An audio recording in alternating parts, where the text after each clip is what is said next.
Hello കൂട്ടുകാരെ, എല്ലാവർക്കും നമസ്കാരം. നമ്മുടെ കുറച്ച് നാൾ മുമ്പ് ഇടുക്കി ഡയറീസ് എന്ന് പറഞ്ഞൊരു യൂട്യൂബ് ചാനൽ ഉണ്ടായിരുന്നു. അത് ചില സ്ട്രൈക്ക് കിട്ടി നമ്മുടെ ചാനൽ പോയാണ്. ഏകദേശം 10,500 സബ്ബൊക്കെ ആയിരുന്നു.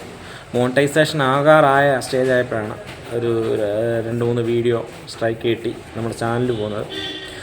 ഞാനിപ്പോൾ നിങ്ങളുടെ മുമ്പിൽ വരുന്നത് എന്നു പറഞ്ഞാൽ, ഈ വീഡിയോ ആയിട്ട് വരുന്നതിന് കാരണം എനിക്ക് വലിയൊരു തട്ടിപ്പ് പറ്റിയെന്ന് പറഞ്ഞാൽ ശരിക്കും എന്താ പറയുക, നമ്മൾ ഒരുപാട് പേരൊക്കെ വിദേശത്ത് പോകാനും അതുപോലെ തന്നെ പുതിയ ജോലി, നമുക്ക് ശമ്പളം പോരാൻ നമുക്കിവിടെ ജീവിക്കാൻ പറ്റാത്തൊരു സാഹചര്യം വരുമ്പോഴാണല്ലോ നമ്മൾ പുറത്തോട്ട് പോകാനൊക്കെ നോക്കുന്നത്, നല്ലൊരു ഓപ്പർച്യൂണിറ്റി കിട്ടിയാൽ പോകാനൊക്കെ ശ്രമിക്കുന്നത്.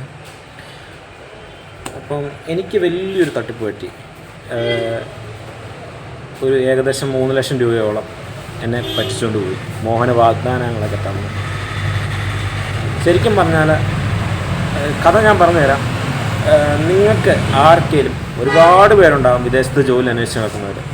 അങ്ങനെയുള്ളവരെ തിരഞ്ഞു പിടിച്ചാണ് ഇത്തരം ഫ്രോഡുകൾ നമ്മളെ അന്വേഷിച്ച് നമ്മളെ ചതിയിലേക്ക് കൊണ്ടുവരുന്നത്. നമുക്ക് ഈ ചതി സംഭവിക്കാൻ പ്രധാന കാരണം നമ്മൾ ജീവിത സാഹചര്യം, നല്ലൊരു ജോലി, കൂടിയ ശമ്പളമൊക്കെ അന്വേഷിച്ച് നടക്കുന്നവരാ.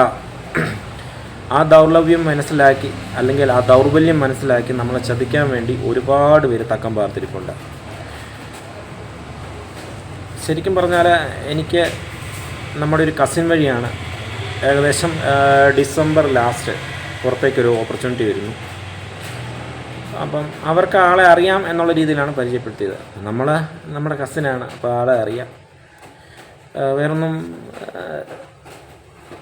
നമുക്ക് ചിന്തിക്കണ്ടല്ലോ.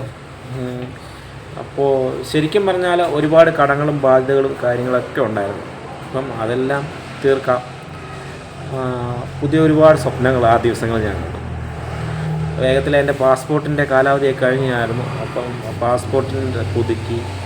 അപ്പം എന്തെന്നാൽ ഇന്ന് സമൂഹത്തിൽ ഏറ്റവും കൂടുതൽ നടക്കുന്ന തട്ടിപ്പിൽ ഏറ്റവും കൂടുതൽ പേര് വീഴുന്നതും ഏറ്റവും കൂടുതൽ എമൗണ്ട് പോകുന്നതും ഷിപ്പയിലെ ജോലി വാഗ്ദാനം ചെയ്തുള്ള തട്ടിപ്പിലാണ്. എന്തോ എടുത്തുചാട്ടത്തിൽ എനിക്കും അത് സംഭവിച്ചു. അപ്പം കഥ പറഞ്ഞു തരാം.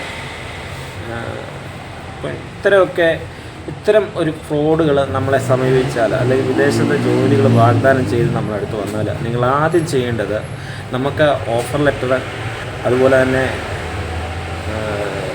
വിസ, ബാക്കി കാര്യങ്ങൾ ആയിട്ട് മാത്രമേ ആരും പൈസ കൊടുക്കാവുള്ളൂ.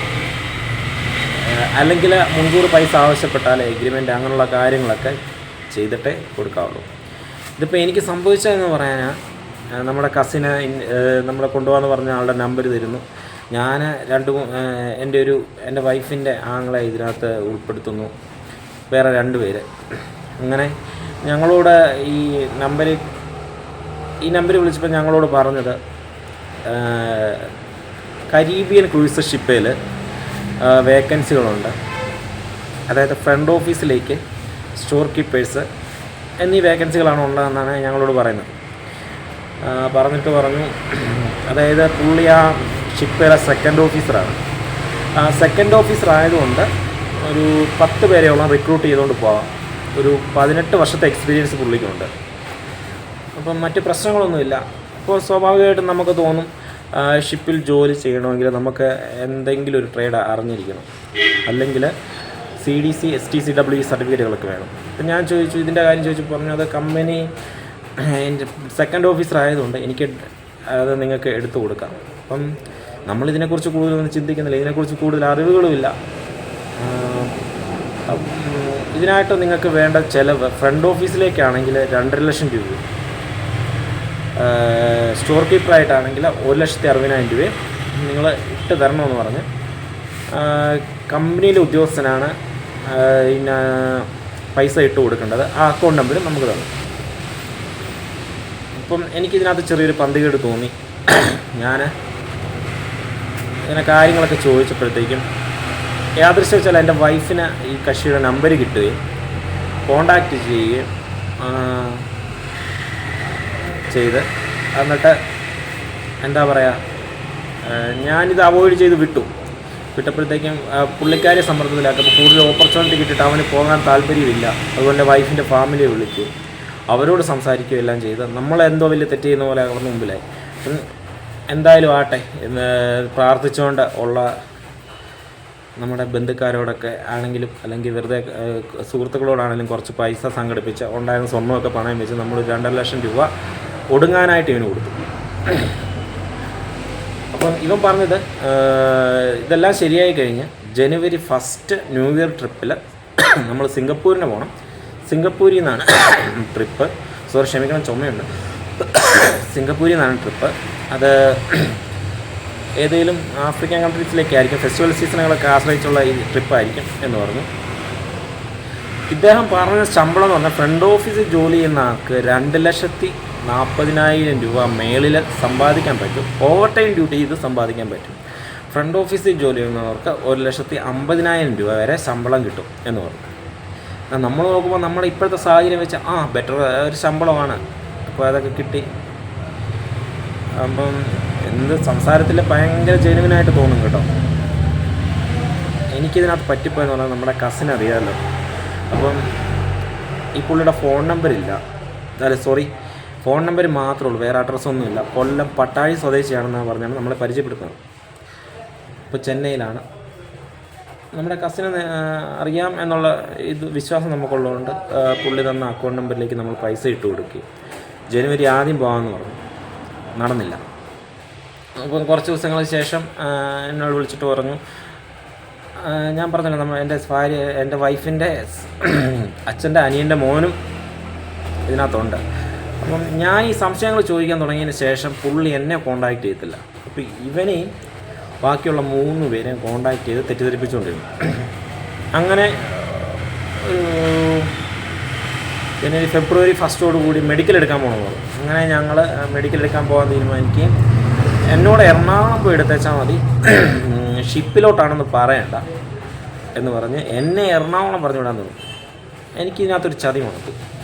അങ്ങനെ ശേഷം ബാക്കിയുള്ളവരുടെ തിരുവനന്തപുരത്ത് ഒരു അഡ്രസ്സും നമ്മൾ കൊടുത്തു. അത് ഞാൻ അവിടെ ചെന്നിട്ട് പറയണം സിംഗപ്പൂരിലേക്ക് പോകാൻ മാത്രമാണ്, സിംഗപ്പൂരിലേക്ക് കയറി പോകാനാണ് എന്ന് പറഞ്ഞ് എടുക്കണമെന്ന് പറഞ്ഞു. ഞാൻ ഏതായാലും നമ്മൾ ഇത്രയും പൈസ പോയി കിടക്കുമല്ലേ, അപ്പോൾ എന്തായാലും പോകാമെന്ന് ഓർത്ത് അവിടെ പോയി പൈസ മുടക്കി ഒരു നോർമൽ മെഡിക്കൽ എടുത്തു. അത് കഴിഞ്ഞ് ഇവൻ പറഞ്ഞു യെല്ലോ ഫീവർ വാക്സിൻ എന്ന് പറഞ്ഞൊരു വാക്സിനുണ്ട്, ആ വാക്സിനും കൂടെ എടുത്തിട്ടേ ബാക്കി കാര്യങ്ങൾ അറിയാൻ പറ്റുള്ളൂ. ഞാൻ ഏതായാലും എനിക്ക് ഈ മെഡിക്കൽ എടുത്തു കഴിഞ്ഞ് കൂട്ടുകാരെ യാദൃശ്യം വെച്ചാൽ അമ്മ ഇവനെ വിളിച്ച് കൂടുതൽ കാര്യങ്ങൾ ഡീറ്റെയിലൊക്കെ ചോദിക്കാനൊരു സാഹചര്യം ഉണ്ടായി. അന്നേരം ഇപ്പം ഇവൻ അമ്മയോട് പറഞ്ഞു, അതായത് നിന്നു നിലവിൽ ഇതിനകത്ത് ഒരു നോമിനിയുടെ പ്രശ്നമുണ്ട്.